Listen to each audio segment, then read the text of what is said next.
what's up guys? Welcome to episode 51 of Retro Buyer's Guide. I'm Mike, and long time no see. I just want to start off this video with a very brief kind of explanation of where I've been the last 3 months. So I got a new job, and it's pretty stressful and demanding, and a lot of it involves editing video. I work for a school district, and I do a lot of multimedia for the web.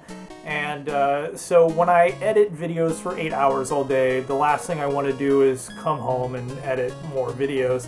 But I've gotten out of that a little bit, and I'm coming back around to making content from YouTube. The other reason that I've been kind of absent is I've had health problems. Particularly, I've had back problems since I was a kid. And so I am doing yoga and exercise and physical therapy to try and alleviate some of the pain that comes with that. And a lot of times I just come home from work and I'm pretty much in pain, and I don't want to do anything. So anyway, I just wanted to give that quick explanation of where I've been, and hopefully I'll get back in the swing of things and start putting out these videos more regularly. But until then, let's go ahead and focus on today's episode, number 51. We're going to talk about gaming on professional video monitors. Let's do it. Long before LCDs, LEDs, and OLED TVs, there were CRTs. These are the TVs that most of us gamed on growing up, and they were perfectly fine and suited for a composite connection. However, at many television stations and hospitals, a line of professional video monitors were in use around the same time, which accepted an RGB signal via BNC connectors.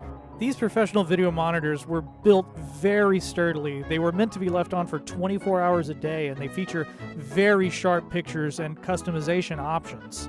Here's the front of my Sony PVM 14L2MD, and you can see on the front here we have many input options, including component/RGB. It also takes composite and S-video as well. You can also adjust your brightness, your chroma, phase, contrast, which allow you to dial in the picture a lot more than consumer-grade TVs of the day.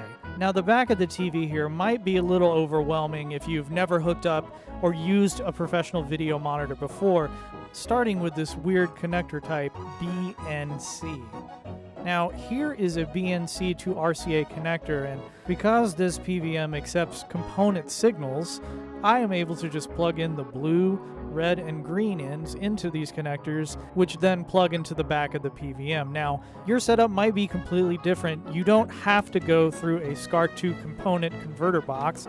You can just buy BNC cables that go straight from your console to the PVM. But for me, it was easier to just route the SCART cables into a converter box, which then gives me a component signal that I can plug into this PVM here. One thing to be aware of is some PVMs will require a sync connection. Otherwise, you might see something like this or no signal at all.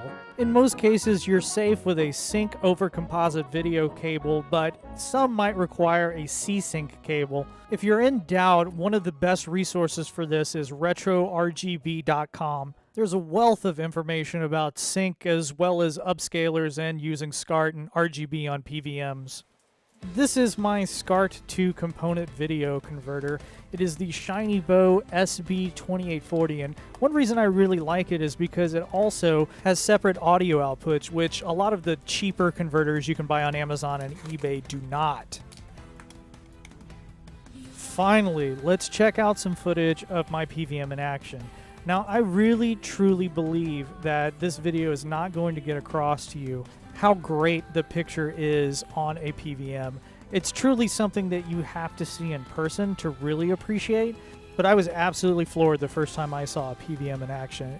The picture is truly stunning.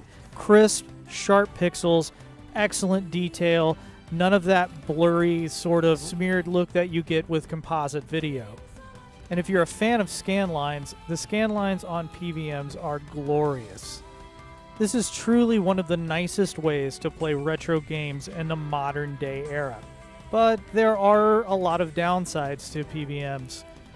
One, they are kind of hard to find, and when you do, they're very expensive.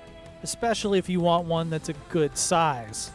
Take for instance the Sony BVM, short for Broadcast Video Monitor, A 20-inch model can cost as much as $1,000.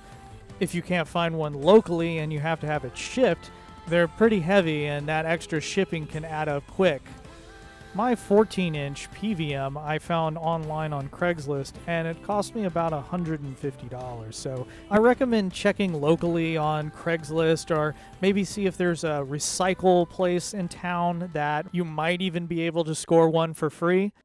Another thing to be aware of is screen burn-in, because these are CRTs and they were left on for long periods, especially if they were used in hospital or security settings. You want to check and see if there's any screen burn-in. Typically on a lot of PVMs that I've come across in the wild, there'll be numbers burned into the screen, especially if they're used for security or surveillance. So just be aware that some of them might have screen burn-in, and you'll definitely want to check the PVM before you pick it up.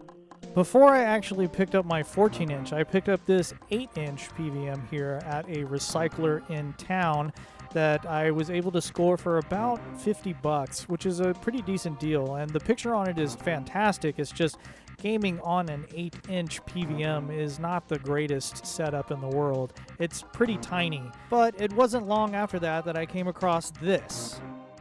This is the Sony KV-20XBR, and it is one of the only consumer-grade TVs released in the United States to accept an RGB signal.